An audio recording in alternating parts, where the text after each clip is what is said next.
Kamong sa likod, madungog ninyo ang kanta sa choir.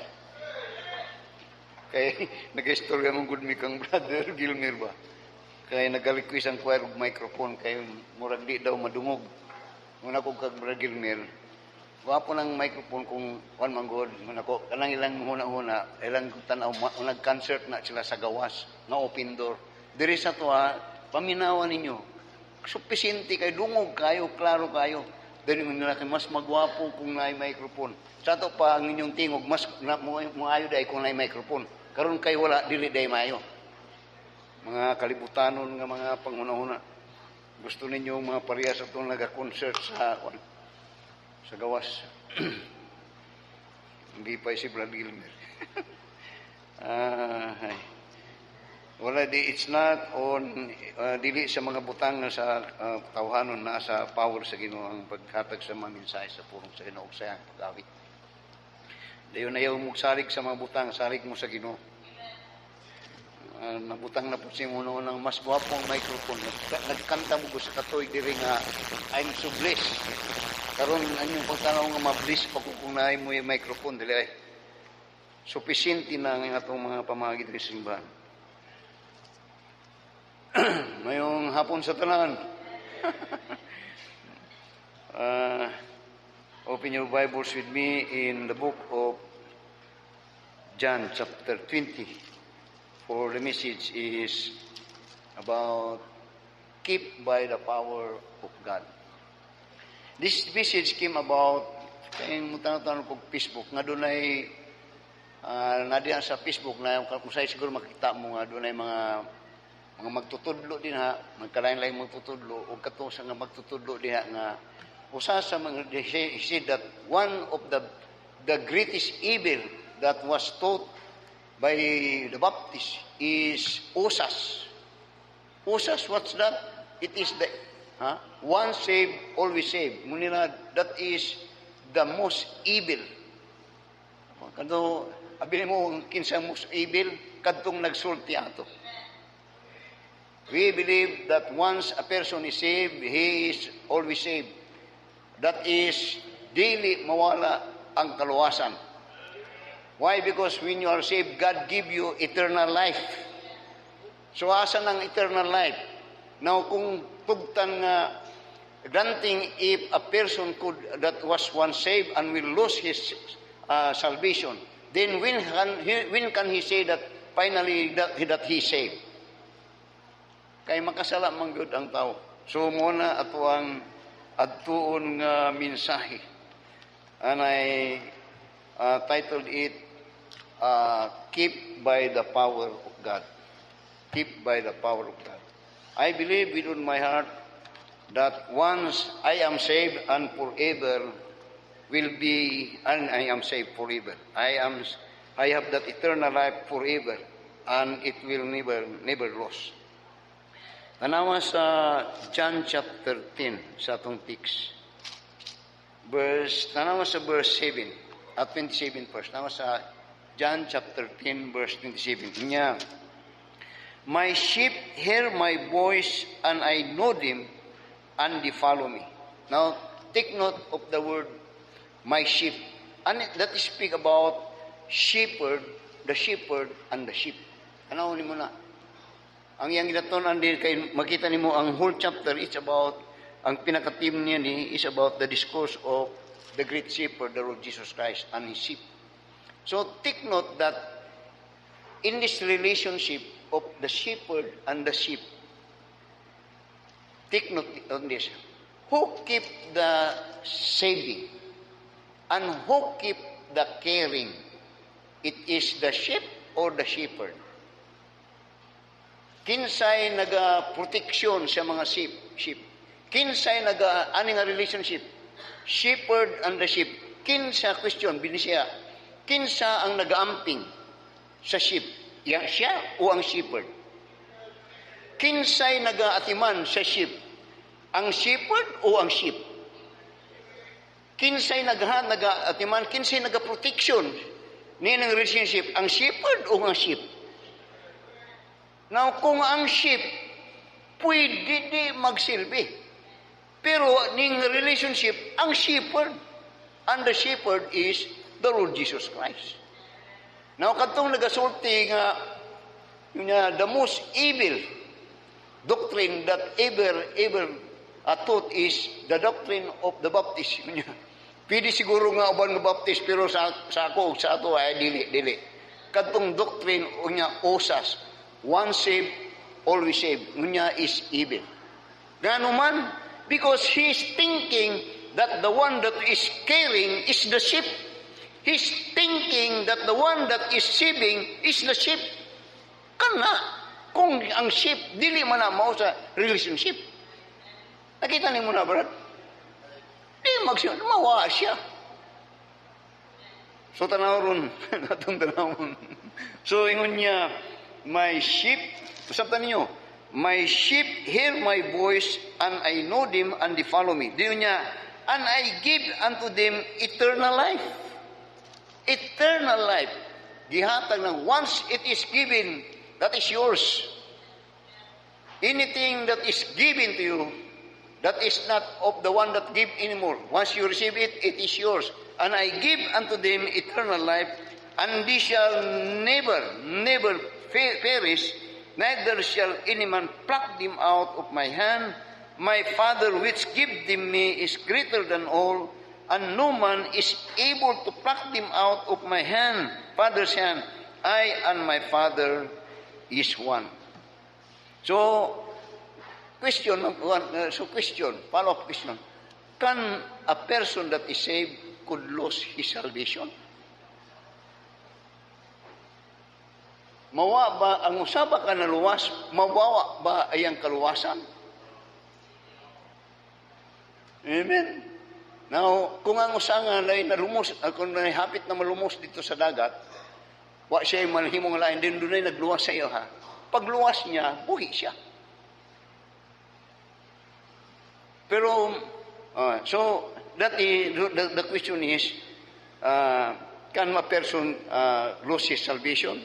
The answer is, for me, no. No.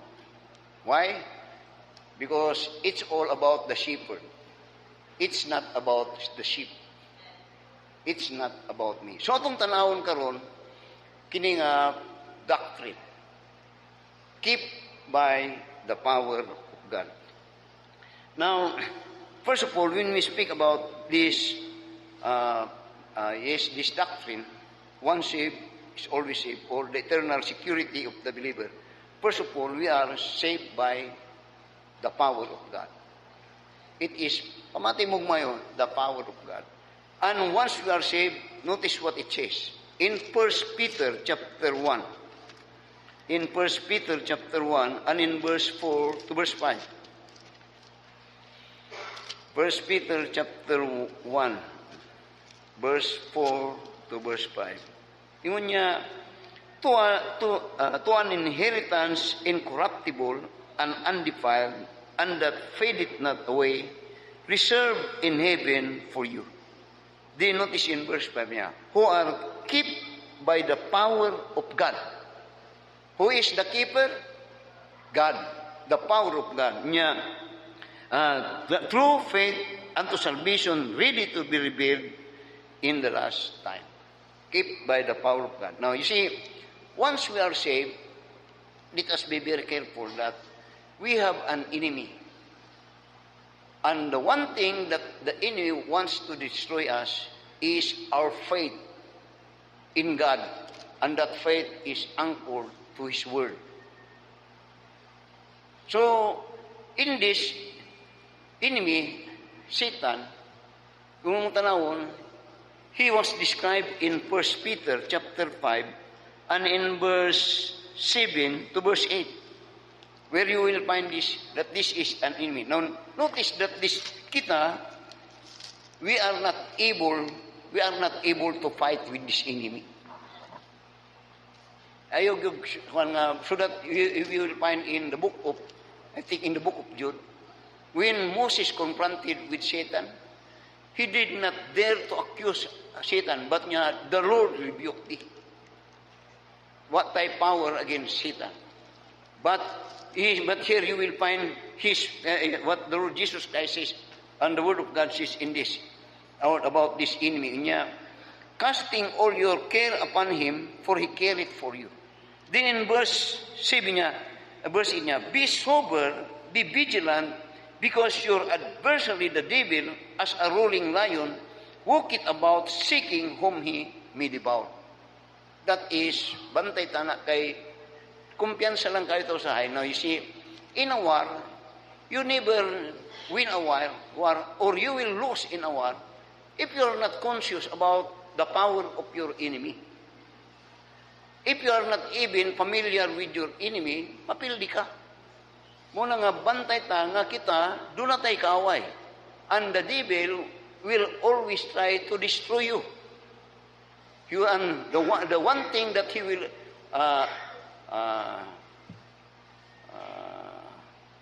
he will victorious in fighting you is that he will destroy your faith in God. O kana nga pamaagi, when he will destroy your faith in God, then you will lose in him. Now tanawa, Moses, when he was following God, obeying God, why makapildi kang Moses? Wala yun. Now, by the way, while I'm speaking this, beware, because walang kakabro, maybe you are defeated. You are being, giguba ka na sa devil. You will not know it. Now, saka Moses was able to fight his enemy. Dili makapildi ang pero, which represent the devil. As long as nagakuyog siya sunod siya sa Ginoo. But by the time that he lost his faith in the Word of God, Moses was destroyed. Nakakita mo dito, in the first time, when the Israelites are demanding for water, yes, smite the rock and it will flow. Then the second time, nung sa Ginoo, kay nagreklamo na po niya, speak to the rock and it will flow, mukang tubig. Kadto ang pulong sa Ginoo. In the beginning, he had that faith that he smite the rock and the water flow. That is faith in the Word of God. But the second time, yung sa Ginoo, speak na. Wala niya to, gihimo, iyan na pong gibunalan. Dito siya daot. He was not able to enter the promised land. Why? Because his faith was destroyed by the devil. Masabtag ko ninyo? Now, as far as Moses and even David is following, an even Christian is following, dili makapildi. And that is the work of the enemy. And if we want to know, the most enemy or the number one enemy of the devil is Christians. Satan could not defeat God, but he could hurt the heart of God by defeating Christian in their faith to the Lord Jesus Christ. Masabtag ko ninyo. Then, not only that, but we have the enemy, the flesh, tulo atong kaway, atong unod. Doon lang tayo, what we call flesh in the Bible, it simply means, also mo represent na, ginatawag nga, the old nature, or the old man. Nga kini, now we are saved, but it doesn't mean that we have lost that sinful nature nga nasa tuwa, which is called sometimes the old man. Kung saved ka, you have that old man and that new nature. Nani. Pero kung di ka magbantay, this enemy, the old man, kanunay nga kini ang mudawat sa imo. The old man which is fleshy. Kalibutanon. Muna nga i-allure ka niya. Now, these are enemies that we are not able to fight. Mapildi ka yun. Muna nga niya, ingon ni John sa 1 John chapter 1 verse 8, that niya, if you say that you are not sin, you make God a liar. Nakuan mo, muna nga pamagi. Makasala kayo. Bunta sa 1 John, nasabtan nyo sa chapter 1 verse 1, verse 8. O sa mo sa verse 9 niya, if you confess. Now, kini nga makaaway, kini di nato ni kaya nga pildihon. Kung di ta magbantay. And sometimes, not only this, we have this enemy, which is Satan, number one, the flesh that is in us, that the Satan will allure us. Kung palahubog ka, iya kang itim og beer. Kung pala babae ka, itim kanyang mga siksi, nga di ka kan, o kawatan ka, itim niya ka kan, nga mo. Then the third enemy is the world. Ang kalibutan. Muna, love not the world. Pero kanunay, anak ta, no. Ingani, but these are enemies that dili nato kaya. Muna nga, ang mukip sa atong kuan karon, sa atong salvation is God, the power of God. Ang Ginoo. Now, tanawa, unsay gisulti niya. Masunod ko ninyo. Ako ning kuan karon kay now, tanawa sa Philippians, gikan nata sa John chapter 10 ganiha. Now, tanawa sa Philippians chapter 1 and in verse 6. Philippians chapter 1 and in verse 6. Keep by the power of God.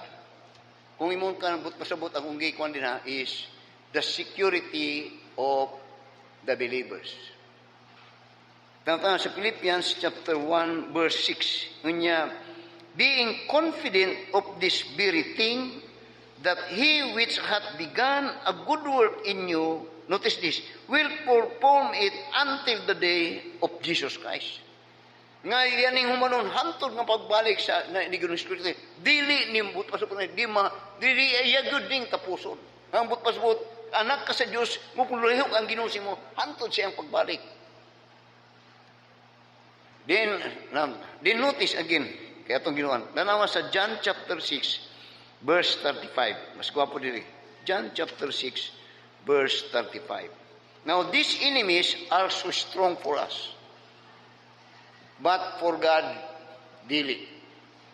Now, nasabtan niyo ito akong introduction. Akong ibalik to, gusto na itong mapilit to sa atong huna-huna ba? Kay mo to atong ginatanaw to ron.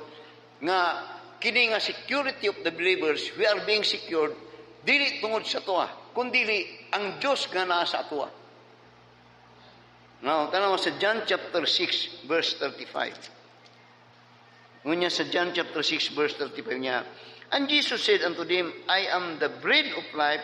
He that cometh to me shall never hunger, and he that believeth on me shall never thirst. Diyon niya, sa verse 39 again, pwede nyo basahon natin din niya, and this is the Father's will, which hath sent me, that of all which he hath given me, I should lose nothing, but should raise it up again in the last days. Now, all that the Father giveth me, I will lose nothing. Now, don't you know that, ngunya din sa John chapter 4, verse 45, that we are, God the Father has given us to the Lord Jesus Christ. Din ngunya, ay wala na mawala, tanan nga gihatag niya. Din ako, I believe it for me. Pero pastor, di sa ito pa kung makasala ka, mo na. Then notice again, in verse 47, ngunya, verily, verily, I say unto you, he that believeth me hath everlasting life. Now, itong ginatanaw itong security, never hunger, never thirst, never loss, din niya hath everlasting life.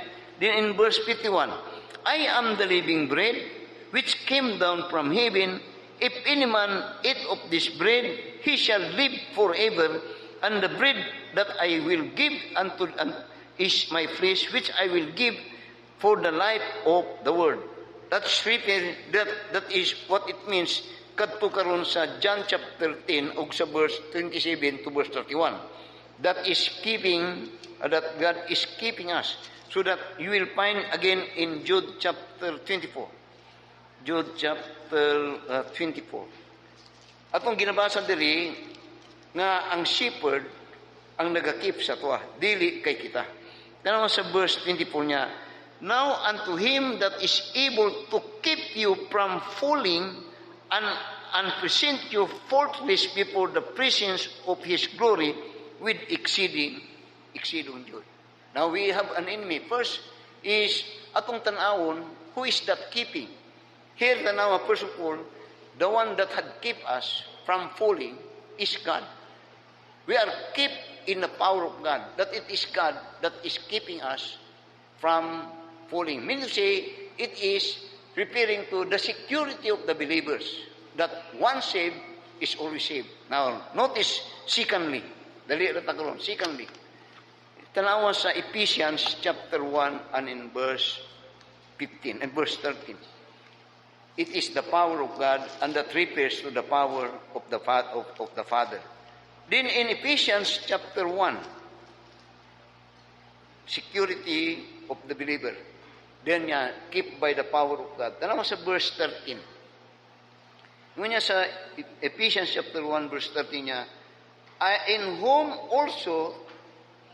ye also trusted, after that ye heard the word of truth, the gospel of your salvation, in whom also after that ye believed, ye were sealed with the Holy Spirit of promise, which is the earnest of your inheritance until the redemption of the purchased possession unto the praise of His glory.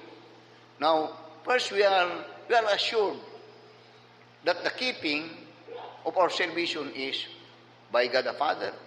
Second, by the sealing of the Holy Spirit. Kanang sealing is a sign of or a picture of ownership. That once iya ka sa Ginoo, iya ka na. O ang silyo nga iyang gihatag niya, ang silyo sa balang Espiritu, nga nagsulti karon nga we are sealed by the Holy Spirit, and that is the indwelling of the Holy Spirit in the believer. O kanang indwelling of the Holy Spirit in this time of the gospel, di na mubiya sa imuha. He will dwell with you forever. And that is the mark of the presence of God to every believer. Ownership. Muna nga, yun niya sa 1 Corinthians chapter 3 and in verse 17, ang verse 16 niya, sa Corinthians, which are dili kayo mayo nga simbahan, niya, what? Know ye not that your body is the temple of the Holy Ghost? Now, in the old time, we understand that in the old time, when the Holy Spirit works, He came to certain people, just like kang Joseph, particularly kang sa book of Judges, particularly kang David.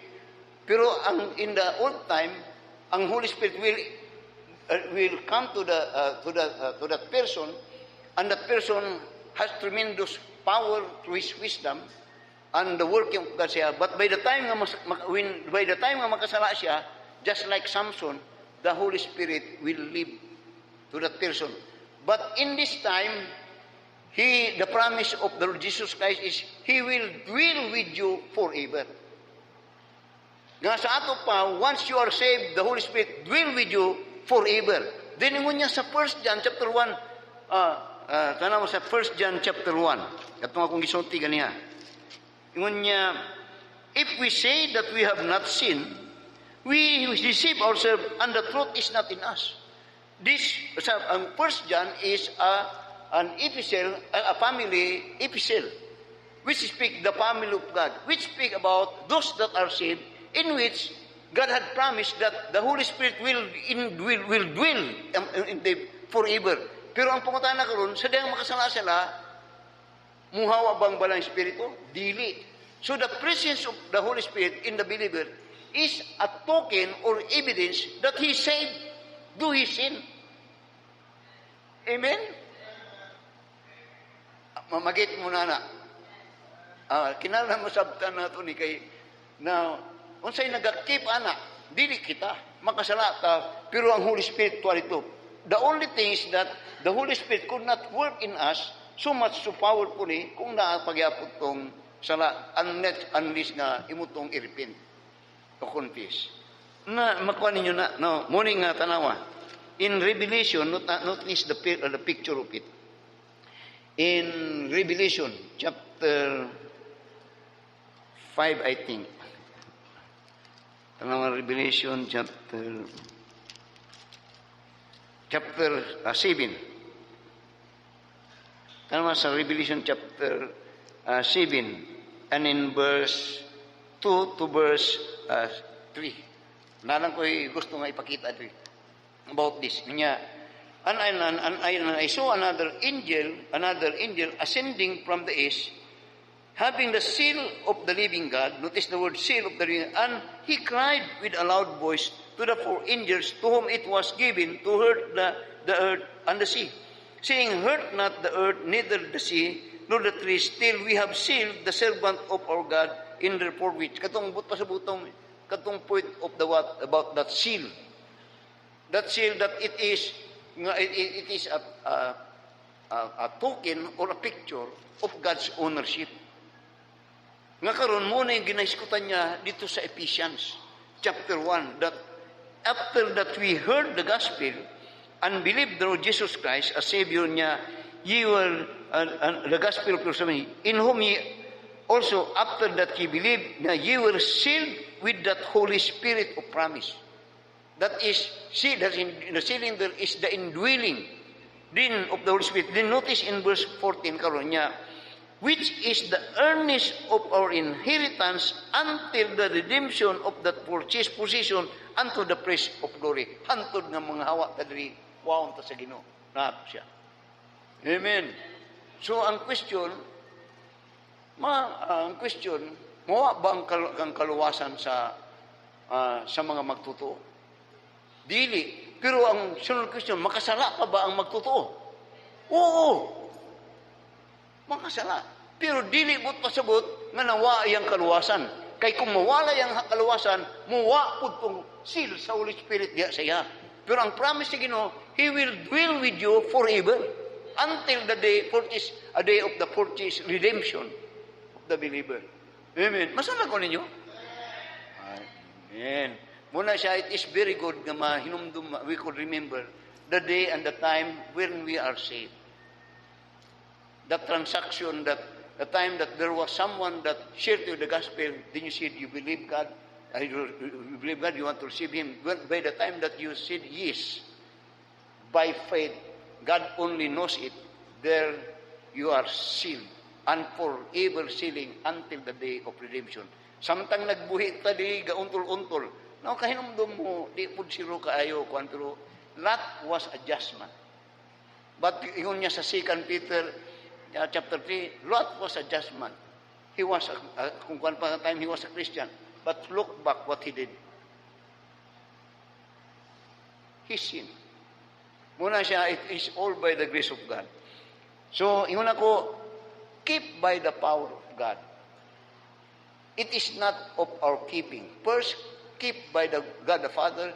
Second, keep by the power of God through God the Father. Second, keep by the power of the Holy Spirit. Then third, keep by the Lord Jesus Christ. Tulo ang gagunit. Unya kat actually unya dito, God and my Father. Now the writer there, the one that right there is dito is the Holy Spirit. Now tanawa. Sa Hebrews chapter 7. Hebrews chapter 7. Okay ra mo? I hope nga you appreciate this message. Nakita na ako itong nasa Facebook, the most evil. Na, kay kung one saved is always saved. That is, what that means is the eternal security of every believer in Christ. Kay kung dili na tinuod, way mo at tuglangit yun. Dahil yung di pod ka makasulti nga luwas ka, dahil taod-taod wala na pod. Dahil luwas na pod ka, kunya wala na pod. Kay ang sumadaw na di yun kaluwas. One saved is always saved. Why? Because we are kept by the power of God. Tanawa sa Hebrews chapter 7 and in verse 25. And I like this. Kept by the Lord Jesus Christ. Now, when the Lord Jesus Christ came to this world, He came to die for our sin. He came that the gospel might come to preach to the world that Jesus Christ died, suffered and died, was buried and resurrection. But after that He returned back to heaven, unsa ang punta na unsay trabaho ni Ginoong Kristo karon. Now, some says na wala na, dili. ang pinakamaayo nga trabaho, the work of the Lord Jesus Christ, is His work after that He resurrected in heaven. And this work is His work for the believers. Tanawa, Romans, ayaw sa ito sa, gunita lang ninyo Hebrews chapter 7 verse 25. Ato sa ito sa Romans chapter 4. Romans chapter 4. And in verse 25. Romans chapter 4 and in verse 25. Tanawa, niya, who was delivered for our offenses, now notice this, and was resurrected, and was raised again for our justification. Now, the word justification simply means to declare righteous. Now, ang sabot pasabot niya ning, and was raised again for our justification. Now, tanawa sa Hebrews chapter 7 now, in verse 25, para masabtan. Okay lang mo? Tama sa verse 25. Yun niya, wherefore, He is able, He's referring to the Lord Jesus Christ, wherefore, He is able also to save them to the uttermost, kung asa pang tumoy, luwasong kanya, hanto dito sa katumyan, kung asa to taman, luwas ka tama itong katumyan, ang iyang buto at sabot. Niya, wherefore, He is able also to save them to the uttermost that come unto God by Him, seeing He ever liveth to make it intercession for them. Now, He ever liveth to make intercession for them. He died and rose again. He lived and He is in heaven. And what He is doing now in heaven and work is to intercede for us. Why here He is, unsay purpose nga yung kinatrabaho to intercede? Kini sa 1 John chapter 2 and in verse 1 to verse 2. Muna yung trabaho. Ang intercession niya. My little children, these things write I unto you, that ye sin not. Nga di unta mo kasala. But niya, and if any man sin, we have, kini, ang term niya, advocate with the Father, which is Christ, the righteous. The word advocate, kanyang intercessor, but the word advocate, agbut pasabot niya na, taga-pataliwala. O kanang taga-pataliwala, ang but-pasabot niya, mga bugar. Mga bugar. Nangaybuno mo sa ng mga bugar? No. Oh, abogado. Sa muna yung mga bugar, mga abogado. Sabi niyo, ang mga abogado, bisag usahay guilty ka, pero usahay mudog ka. Depende lang na sa ayo sa abogado. Daghang mga guilty nga kriminal nga ma-acquit tungod sa kaayo silang abogado. I know that. Nga doon na ingala. Pero ang acquittal sa mga tao nga accused that is guilty, depende po na sa mga maayo nga abogado nga magbugar. Muna nga kining mga dagkong mga tao, adi na mahadlok nga mga kusaran kay nga si Porton. Labi na itong namatay nga si katong Iglesia ni Cristo nga abogado nga maayo kayo. Dili. Pero ang maayo sa to bisag guilty ka, ang maayo, kuyaw kayo itong abogado. Huwag makapil di ani. Jesus Christ is our advocate. And He is the advocate, di lang kay maayo siya, kundi siya usab ang muhukom. Not only nga siya muhukom, kundi siya usab ang nagbayad sa atong sala. Amen. Tanawar God? That in heaven, makasala ko. Yung sa 1 John chapter 1 and verse 8, makasala ko. Kay kung di ko makasala, baka ako nang Ginoo. Makasala ko. Pero dito sa langit, ang trabaho niya, to ang demonyo dito yung magakusar sa to sa Father, muadto po siya motiwala mo niya, mun sa demonyo, si Pastor Pedro, nanapot to gihimo ba? Klaro kayo, makita man ko demo dito, yun siya. Makita niyo tama. Ayun sa lagi-lagi, muha po si Kristo nga.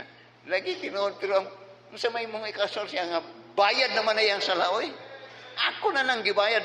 Buwa pa siya nataw ka na to, namatay ko, apil na to yung sala. Karon samot na kay, you understand that?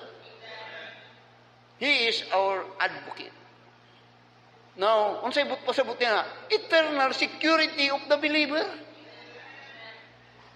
Now, tanawa, Hebrews chapter 9 and in verse 24. Hebrews chapter 9 and in verse 24. Ingon niya, for Christ is not entered into the holy places made with hands, which are the figure of the truth. But unto heaven itself, now to appear in the presence of God. Asa? For us. Now, usahay nga ni. Usahay mo ang mga kaso, kasagaran sa mga kaso, sabi mo ka ng mga dato, dili mo appear ang akusado. Ang mo appear, ang abogado. Makakuha na. Makadugon mo na. Di na siya mo appear. Kunya, ako lang abogado. Iyan niya, ang Jesus, wala ta dito, pero tuwa dito ang sitan nga nag-accuse siya to, wala ta dito, pero tuwa siya dito nga, he appeared. Ano sa verse 24 niya, now to appear in the presence of God, unsa man, for us. Amen. Unsay pasabot anak pastor, natay abogado, maayo kayo. Unsay implication na eternal security of the believer. Magit ko ninyo? Oo.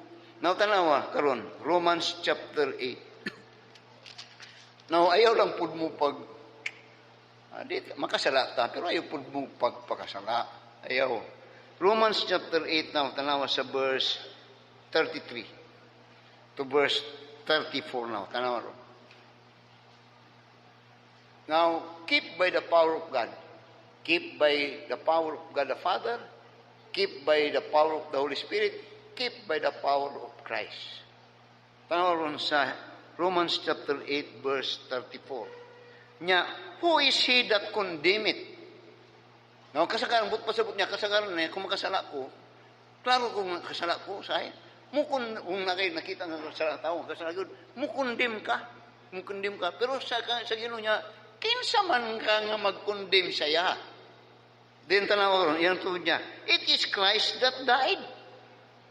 Nya, ye rather that is risen again, who is even at the right hand of God, who also maketh intercession for us. Now, niya, who is he that condemneth? Verse 33 pa, niya, who shall lay anything to the charge of God elect?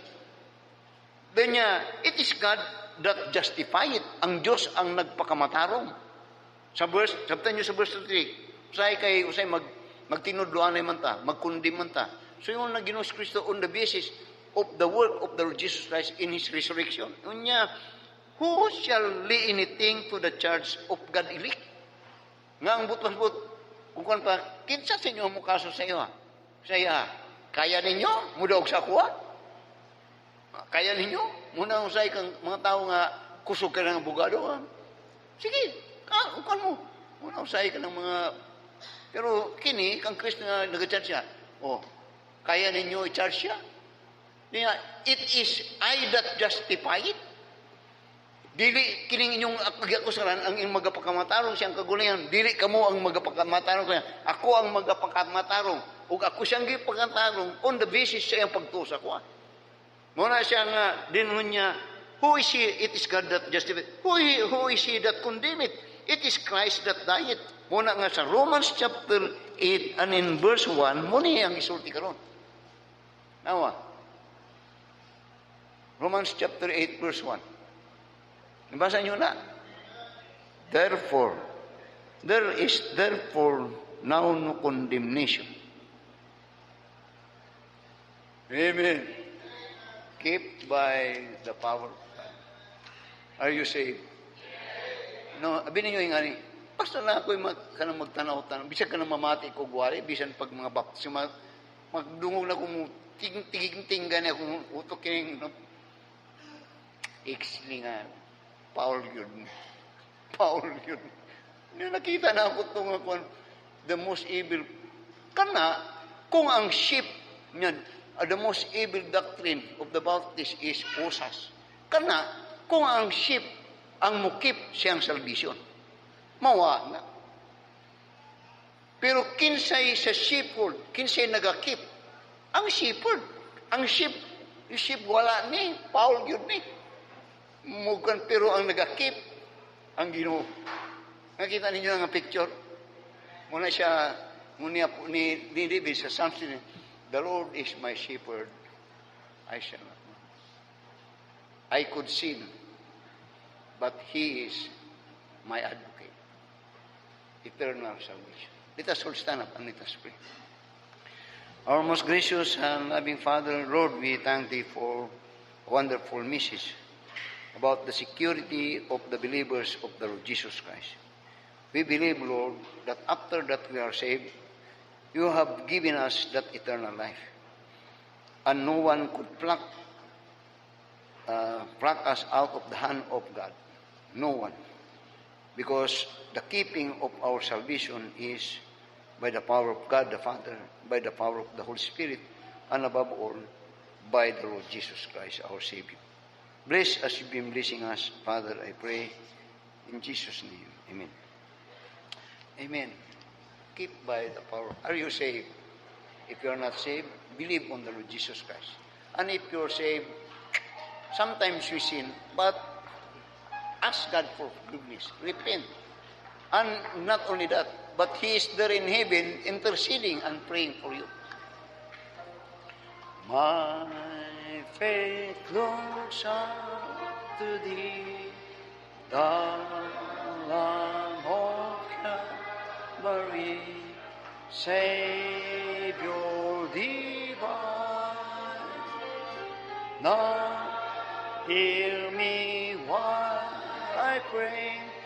Take all my guilt away. Oh, let me from this day be wholly thine.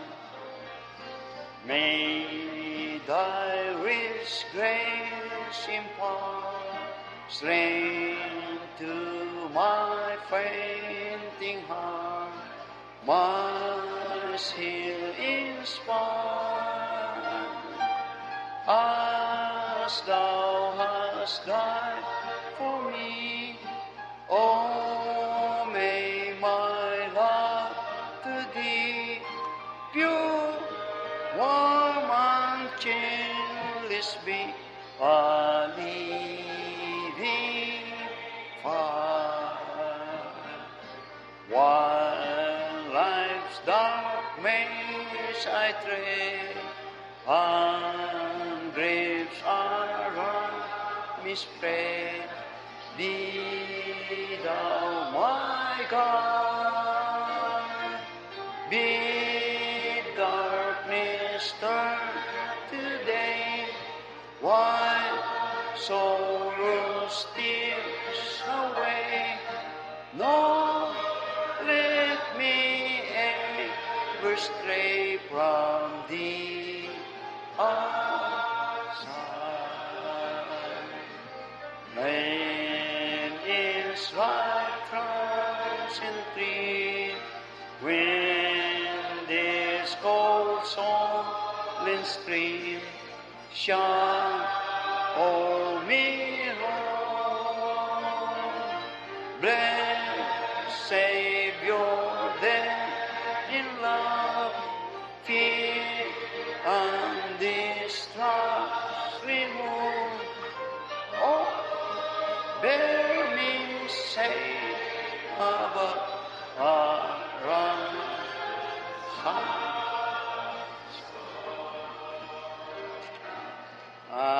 Pray for me kaya ako lang ginamugmo-bugmo akong mga wali, ako lang ginapaningkamutan. Sa hapon, akong ginatarget nga 30 minutes nga wali.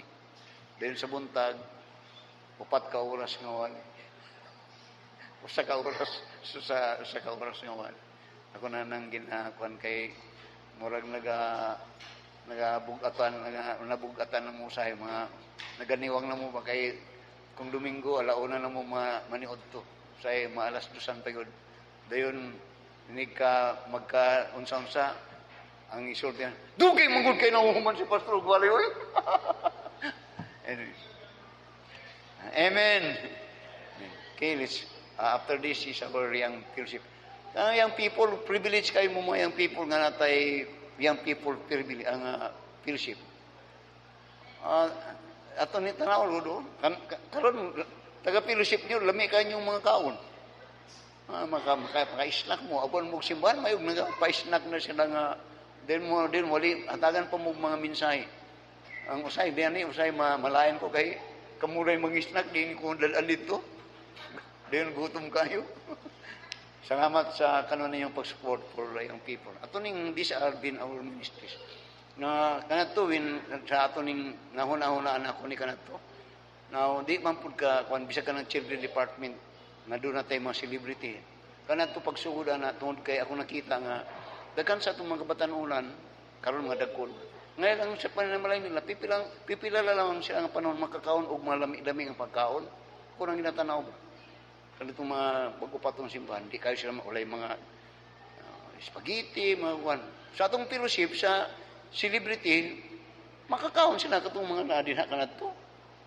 Itong mga nadagko baya mo diri nga mo na makakaon-kaon pud buog mga lami-lami, binulan. Diyon siyang people, sa ila, dili mo makakuan kan, makakaon-kaon pud mo. Dili matudloan pa gyud mo.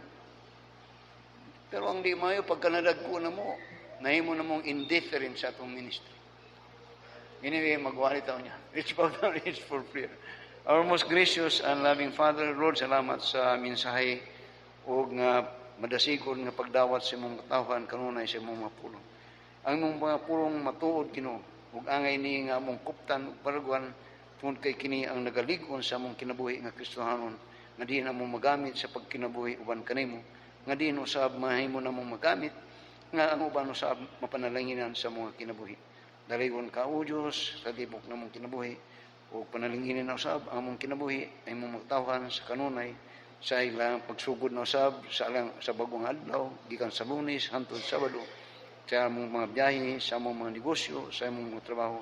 Panalanginin sila Ginoo nga sa pagbalik na pod namo sa Domingo makadaig na usab media kanimo tungod sa mga dagkong butang nga imong gihimo ug nga nagamit kami para diha kanimo. Busa dalaygon ikaw nga among angay pasalamatan ug kining tanan among gusto nga ibalik ang kaymayan diha kanimo tungod kay ikaw ang angay niini ug kami na imong kaparti lamang niini. Salamat o Dios sa imong pagkamantinamanon panalingini ug salamat ang maging katawhan ug kini among gipasalamatan sa ngalan ni Jesus. Amen. Kay daghang salamat.